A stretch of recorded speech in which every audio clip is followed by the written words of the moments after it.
عقیدت و مودت کے حوالے سے فضائل کے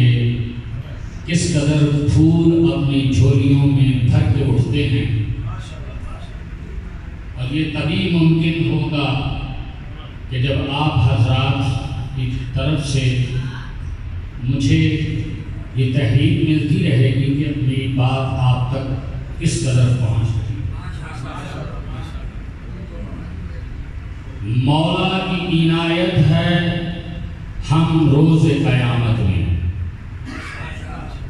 مولا کی عنایت ہے ہم روز قیامت میں پیش ہوں گے شفاعت کو دربار امامت میں۔ 14 جو زمانے ہیں یہ ایک سے دوری ہیں، 14 جو زمانے ہیں یہ ایک سے نوری ہیں، کردار میں، سیرت میں، گفتار فصاحت میں۔ اور آپ تمام حضرات بزرگ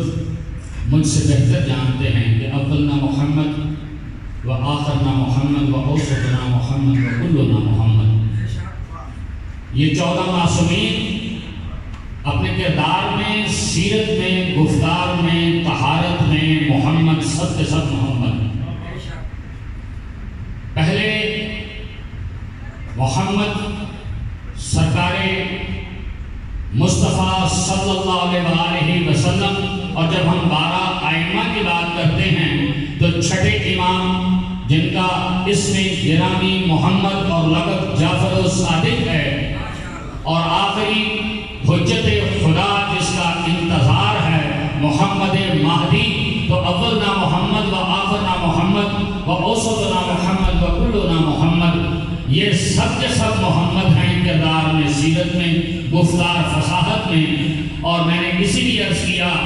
کہ مولا کی عنایت ہے ہم روز قیامت میں پیش ہوں گے شفاعت کو دربار امامت میں۔ یہ الفاظ میرے ہیں، شاعری میری ہے، لیکن خدا کے کلام میں یہ موجود ہے کہ یوما ندعو کل اناس بامامہ، اور اس دن ہر شخص پکارا جائے گا اپنے امام کے نام پہ۔ کچھ تھوڑی سی چالاکی دکھائی جاتی ہے کہ یہاں مراد کہ ہر شخص، ہر انسان، ہر امت اپنے نبی کے نام پہ اٹھائی جائے گی، مگر میرا اللہ ہم سب سے بہتر عربی جانتا ہے۔ اگر یہ ہوتا تو آواز قدرت آتی کہ یوم ندعو کل اناس بنبیہ، کہ ہر شخص، ہر امت جو ہے وہ اپنے نبی کے نام سے اٹھائی جائے۔ یوم ندعو کل امتی برسولہ،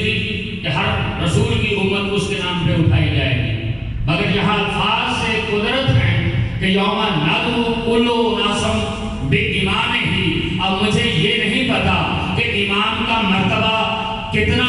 بلند ہوتا ہے، کہاں سے شروع ہوتا ہے، کہاں تک جاتا ہے، مگر میں نے جب قرآن پاک پہ نظر دوڑائی تو مجھے پتا چلا کہ ایک شخصیت ایسی ہے قرآن میں جسے جد انبیاء کہا جاتا ہے، اور اس کا نام اللہ کا خلیل ہے، حضرت ابراہیم علیہ السلام، جس کے کندھوں کے اوپر نبوت کے ستار موجود ہیں، جو اللہ کا رسول بھی ہے، لیکن اس سے فرمایا جا رہا ہے کہ انی جاعل للناس اماما۔ اے میرے پیارے خلیل، اے میرے پیارے محبوب، کہ ہم نے ارادہ کیا ہے اللہ نے کہ آپ کو امامت کے مرتبے پہ فائز کیا جائے۔ تو جب اللہ کے اس پاک و برگزیدہ نبی کے جسے جد انبیاء کہا جاتا ہے، نبوت و رسالت کے عہدوں کے بعد یہ کہا جاتا ہے کہ ہم تمہیں مرتبہ امامت پہ فائز کرنا چاہتے ہیں، لیکن یاد رکھیں کہ یہ وہ عہدہ ہے، یہ وہ درجہ ہے کہ جس کے لیے سوائے قربانی کے یہ کسی کو نہیں مل سکتا، کسی کو نہیں ملا کرتا۔ تو ابراہیم قربانی کے لیے تیار ہو جائیں، اور پھر ایک وقت آتا ہے کہ جب یہاں یہ عرض کرتا چلوں کہ عربی زبان میں خلیل کا مطلب بھی پیارا ہوتا ہے اور حبیب کا مطلب بھی پیارا ہوتا ہے، لیکن خلیل اسے کہا جاتا ہے اس پیارے کو کہ جس کی طرف سے خواہش ہو کہ میں اللہ کا پیارا ہو جاؤں، اور حبیب وہ پیارا ہوتا ہے کہ جس کے لیے اللہ کی طرف سے ارادہ ہو کہ یہ میرا پیارا ہو۔ تو یہ ہے حبیب خدا اور خلیل خدا۔ انتہائی اختصار کے ساتھ جامع گفتگو کرتے ہوئے ایک وقت آتا ہے کہ خلیل خدا اپنے بیٹے کی گردن پہ چھری رکھے ہوئے ہیں اور چھری کو جب چلایا جاتا ہے تو آنکھوں پہ پٹی بندھی ہوئی ہے، ہاتھوں پہ گرم خون جب محسوس ہوتا ہے تو ایک دم آنکھوں سے پٹی اتار کے دیکھتے ہیں تو وہاں خلیل حضرت اسماعیل کھڑے مسکرا رہے ہیں اور ان کی جگہ پہ دبا ذبح ہو جاتا ہے۔ ایک مرتبہ پریشان ہو کر اپنے رب کی بارگاہ میں التجا کرتے ہیں کہ پروردگار کیا میری قربانی قبول نہیں ہوئی؟ انتہائی دعوت فکر ہے دوستوں کو بہترین نتیجہ دینا چاہتا ہوں کہ پروردگار کیا میری قربانی قبول نہیں ہوئی؟ کہا کہ میرے خلیل 100% آپ کی قربانی قبول ہے، جیسا آپ نے خواب میں دیکھا تھا ویسا سچ کر دیا ہے، اور آپ نے جب اپنے بیٹے کی گردن پہ چھری چلا دی تو ہم نے آپ کی قربانی کو قبول کیا اور آپ کو امامت کے منصب سے فائز کر دیا۔ لیکن یہ قربانی جو آپ نے پیش کی ہے یہ وذبح عظیم کہ یہ عظیم قربانی میں تبدیل کر دی گئی ہے، اور چونکہ یہاں پہ انتہائی لمحہ فکریہ ہے کہ ایک ہستی آنے والی ہے جس کو امام الانبیاء کا مرتبہ ملنے والا ہے، جو سید الانبیاء والمرسلین کے عہدے پہ فائز ہے، تو یہ ذبح عظیم بھی اسی کے حوالے کیا جائے گا۔ یہ مرتبہ کہ اسے امام الانبیاء کا مرتبہ چونکہ دیا جانا ہے تو یہ عظیم قربانی بھی اسی کے حصے میں ہے، اور یہ قربانی اس کے بیٹے پیش کریں گے۔ یہ جو آج آپ قربانی امام علی حسین علیہ السلام ان کے بیٹوں بچوں اور رفقا کی سن رہے ہیں، دیکھ رہے ہیں، پڑھ رہے ہیں، یہ وہ ہے ذبح عظیم۔ تو اب امامت کا مرتبہ ایسا ہوا کہ سید الانبیاء کو اپنے سے پہلے تمام انبیاء کا امام الانبیاء بھی بنا دیا گیا، سید الانبیاء بھی بنا دیا گیا، اور امامت کے حوالے سے امام الانبیاء بھی بنا دیا، اور امام الاولین والآخرین کا مرتبہ عطا کر دیا گیا۔ تو یہ ہے وہ عظیم الشان قربانی کہ جسے ذبح عظیم کا مقام عطا ہوا۔ تو برادران اسلامی آپ کو یاد ہوگا کہ میرا موضوع ہے علی، اور ایک مرتبہ صلوات پڑھیے۔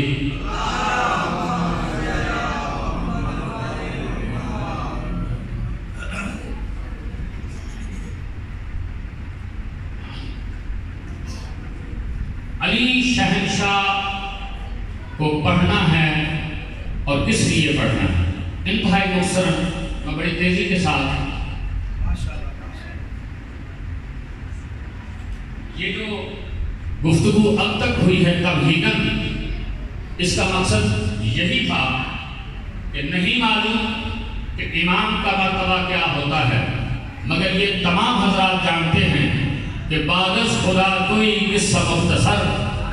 کائنات میں اللہ کے بعد اس کے محبوب سے بہتر ذات نہ کوئی ہو سکتی ہے، نہ کوئی ہے اور نہ ہوئی ہے اس سے پہلے۔ تو سید الانبیاء والمرسلین کے بعد ایک بات ہوتی ہے کہ بعد از پیغمبر افضل البشر، وہ عرض کرنا چاہتا ہوں کہ وہ کس ہستی کے لیے آپ کہیں گے۔ اگر بعد از پیغمبر افضل البشر سوائے امیر المومنین کے کوئی ہوتا، علی سے افضل اگر کوئی ہو سکتا تو اس کے لیے ارشاد فرمایا جاتا ہے یا علی اخی فی الدنیا والآخرہ، علی تم ہی ہو جو دنیا و آخرت میں میرے بھائی ہو۔ اگر علی سے افضل کوئی ہو سکتا تو اس کے لیے کہا جاتا کہ یا علی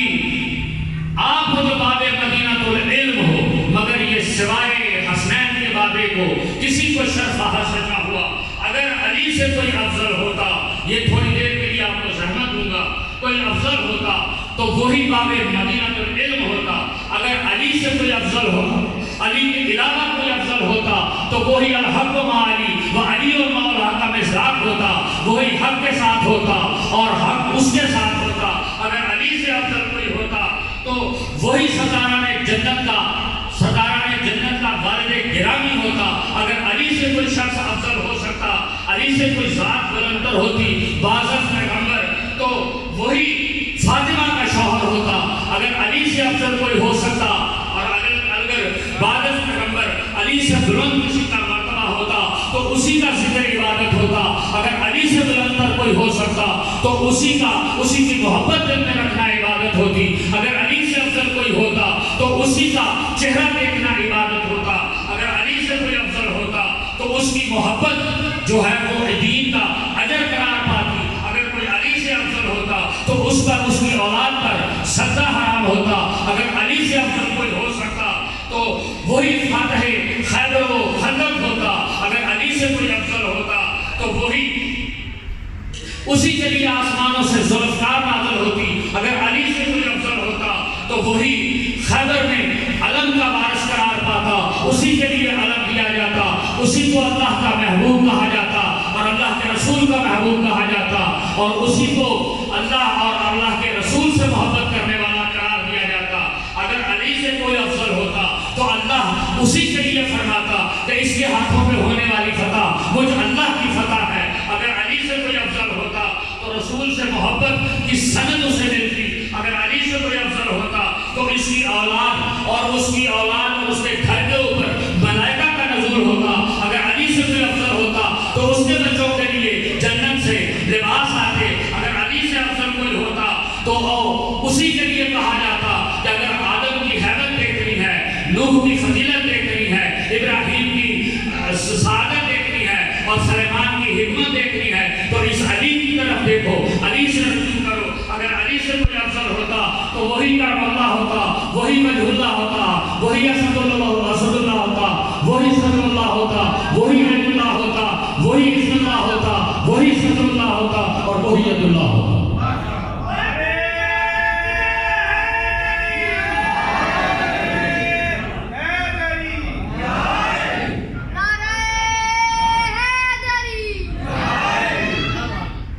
علی سے کوئی افضل ہوتا تو اسی پر مسجد کے دروازے اس کے بھی کھلتے۔ جب سب کے بند کر دیے گئے تو علی کا دروازہ، میرا ایک لفظ بھی حدیث سے باہر نہیں، یہ جو کچھ بھی پیش کر رہا ہوں حدیث اور آیات قرآنی ہیں۔ اگر علی سے کوئی افضل ہوتا تو اس پر مسجد نبوی کا دروازہ بند نہ ہوتا، اور اگر علی سے کوئی افضل ہوتا تو وہ حالت رکوع میں زکوٰۃ ادا کرتا۔ اگر علی سے کوئی افضل ہوتا، اگر علی سے کوئی افضل ہوتا تو اس کی زوجہ سیدۃ النساء العالمین ہوتی۔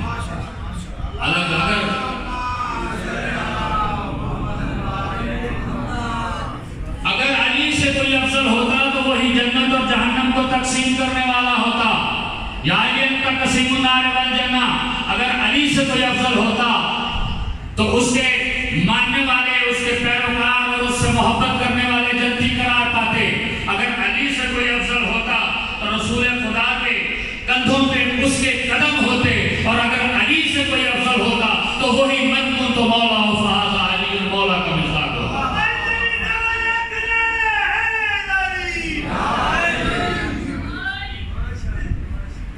اگر علی سے افضل کوئی ہوتا تو وہی پورے صراط پر ٹکے مارنے والا ہوتا۔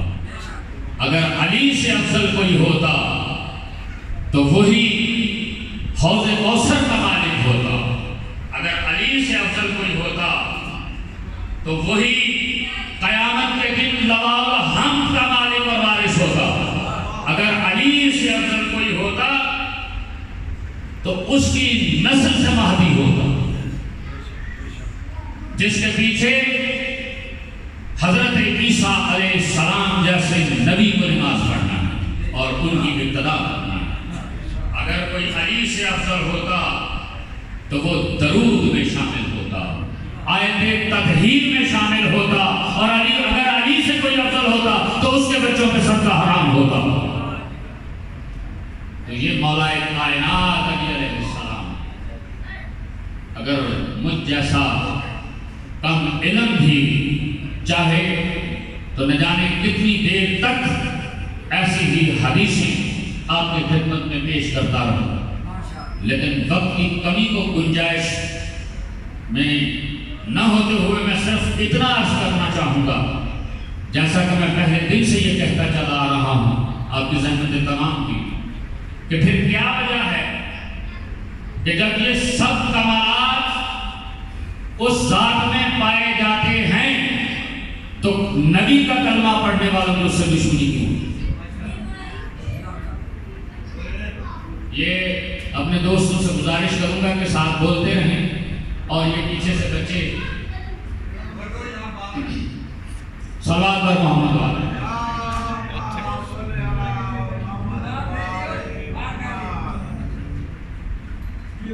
علی سے نبی کا کلمہ پڑھنے والوں کی دشمنی کیوں کر ہے، اور خدا نے اسی گھر میں سب کمالات و فضائل کیوں بنا کے کیوں بھیج دیے؟ انہی کی مودت کو اللہ نے دین میں واجب قرار دے دیا، اور اللہ کے پاک رسول صلی اللہ علیہ وسلم نے اتنے کمالات، اتنے فضائل، اتنے مناقب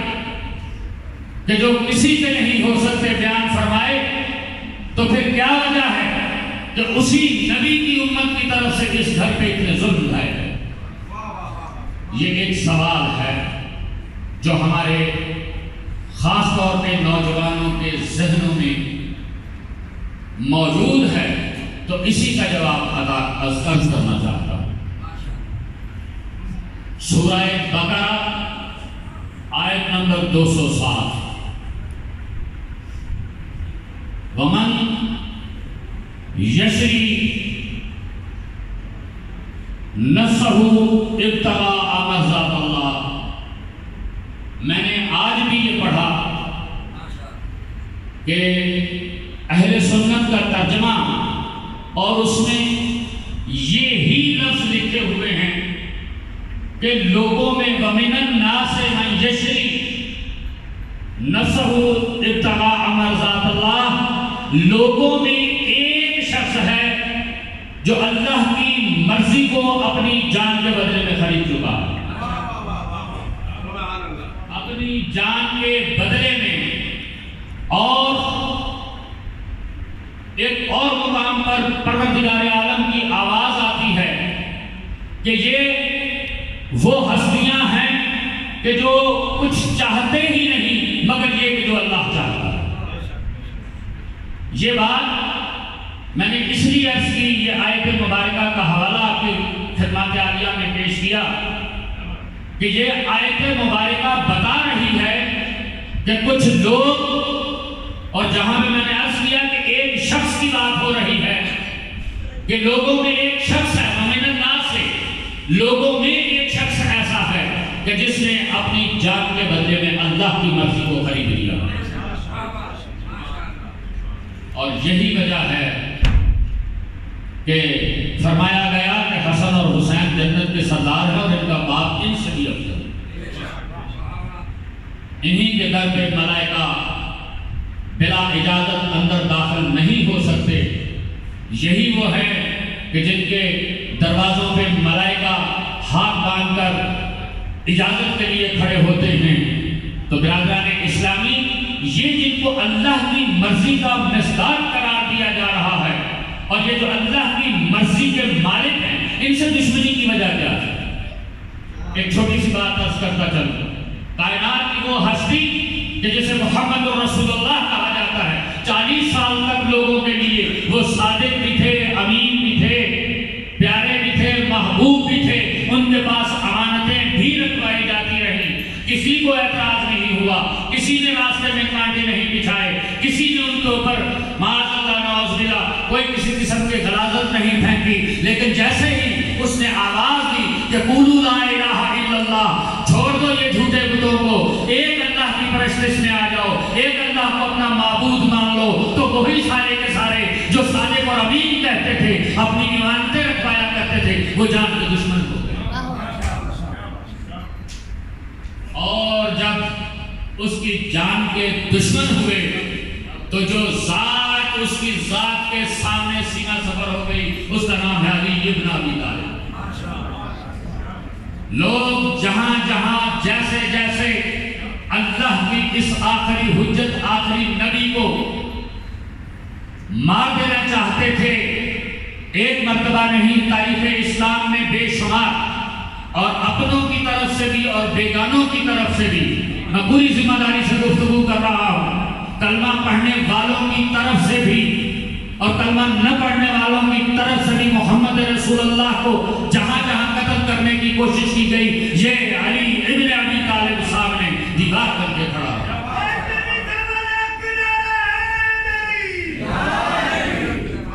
وہ دشمنی جو نبی سے تھی وہ علی کے حصے میں آتی چلی گئی۔ نہیں بتایا جاتا اسلام کی پہلی جنگ، جنگ بدر میں 70 کفار مارے گئے تو 34 جو ہے 312 لوگوں نے مل کے مارے، 36 اکیلے علی نے مار دیا، اور وہ مارے کہ جو سب سے بڑے پہلوان اور نامی گرامی سرداران قریش، سرداران مکہ۔ تو یہ دشمنی علی کو ملتی رہی، اور اسی طرح ہر جنگ میں، اور بلا آخر ایک مقام آتا ہے کہ جب خیبر میں یہودیوں کو نیست و نابود کر دیا گیا، تو آپ سوچ رہے ہیں ایک تو وجہ یہ تھی کہ نبی کے سامنے سینہ سپر ہو کر اپنی جان کی پرواہ کیے بغیر، اور یہ ایک علی ہی نہیں، ابو طالب کا دوسرا بیٹا جعفر طیار جو مسلمانوں کے لشکر کی، مسلمانوں کے فوجی قافلے کی قیادت کرتے ہوئے